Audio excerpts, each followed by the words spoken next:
Welcome back to the Wine Crush. I'm Laura Lawson. Right now, we have the honor of talking with Jeff Meir. He is everything from the director of winemaking to the chief operating partner to definitely one of the owners of J. Lohr, one of the great wineries down in Paso Robles. Jeff, welcome to the Wine Crush. Hi, Laura. How are you today?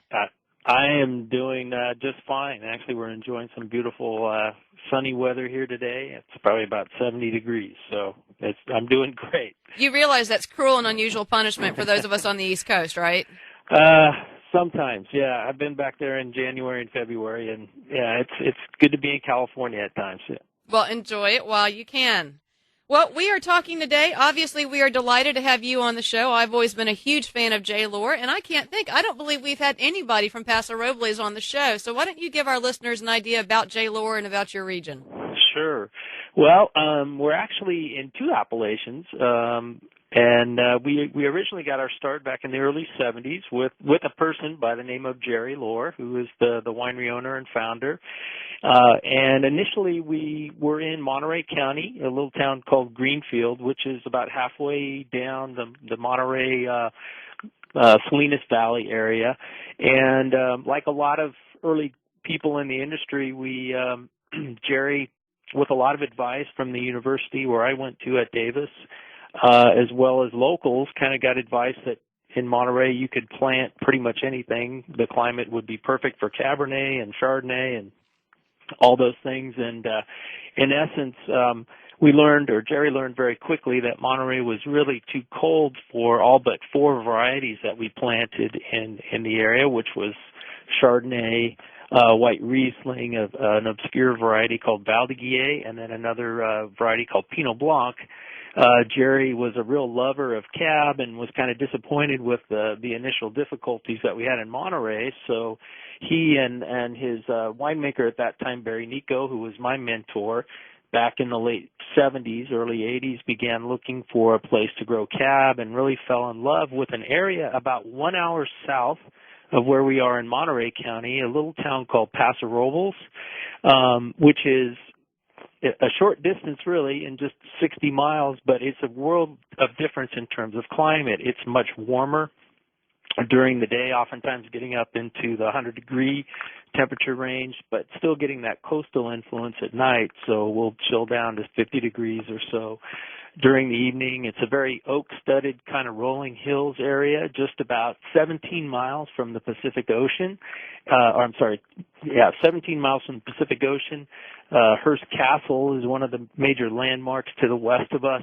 It's a really beautiful, very pastoral area, and it's really become sort of one of the exciting appellations from some of the wine writers here in the United States for not only their own varieties, but also, as they like to refer to, the blends, the Cabernet, Syrah blends, and Bordeaux-type blends, as well as Rhone-based blends in the area. So it's kind of exciting to have been there for 10 years before the excitement really sort of began here in the to be part of the excitement. You weren't there before. You were part of the culmination of the excitement. That's right. I think we were one of less than 30 wineries when we first went down to the Paso area, and now I think we're over 200. Oh, good Lord. I didn't realize there were that many down there. Yes. It's a very very exciting area, a lot of a lot of really small sort of mom and pop type operations that have sprouted up in the area. But J. Lohr is definitely, we have been one of the anchors for Paso Robles, and really across the United States. If you want to taste a wine from Paso Robles, you need to really look no further than our Seven Oaks Cabernet, which is kind of our flagship red that we have been making down from the Paso Robles area since 1987 anyways. Yeah, your website does a great job of outlining all your wines, and for our listeners, that's real easy. It's jlohr, LOHR.com. It's very friendly, it's very good, it's very navigable. So for our listeners that want to check out all the wines, please do that on their website. Jeff, I love J. Lohr, but after looking at your bio and everything you've done, you have had a very interesting career. You literally started from the ground up. Tell us about you. Tell us how you came to be where you are today.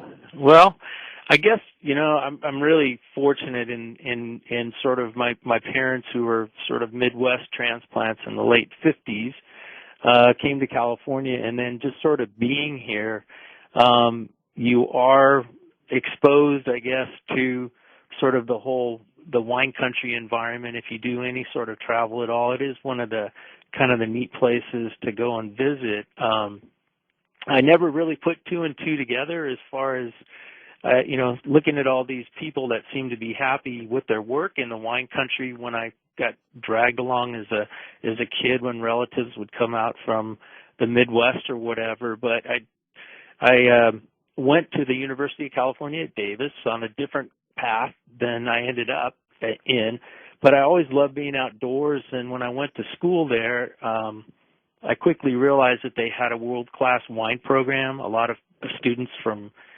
France, from South America were there, and took a class and just sort of got hooked, and finished my degree, and was in the early 80s here in California, and actually worked in wine sales for a little while, but ended up coming to work at Crush at J. Lohr, and never left, essentially. It's been a great company to work for. I dragged hoses, I built catwalks and plumbed glycol lines or refrigerant lines in, and electrical. I had enough skills to stay employed until some real jobs, I guess, opened up at the winery, more in line with my education, which was more the winemaking and sort of grape growing part of the business. But I ran the bottling line for a few years, but all of those experiences for me were really important in sort of getting an appreciation of all of the effort that it takes to run a bottling line, to coordinate all the materials coming in, to put a physical plant together, to drag hoses and do the real grunt work of winemaking that a lot of us winemakers sit back in our offices anymore and write blends, and somebody magically makes tank A get blended with 4 barrels and that sort of thing. But that thing doesn't magically happen. They have poor little flunkies like us. They come out and they point and they say, "Here, you're learning how to do this." As we're sitting there covered in grape pomace all the way through, our hands are permanently purple, and our shoes will never be the same again. Exactly. Well, you are definitely living the dream, without a doubt. You definitely have the passion for wine, and it shows through in what you do. I have a question for you, because you're actually going to fall victim to this, because you're perfect for today's theme. Okay. Something we were talking about earlier in the show is the fact, does America have a wine culture? Have we surpassed it? Are we not? Obviously, you look at the European nations, wine factors in their daily lives. Someone like you, I would imagine you'll say instantly that America does have a wine culture. But what do you think?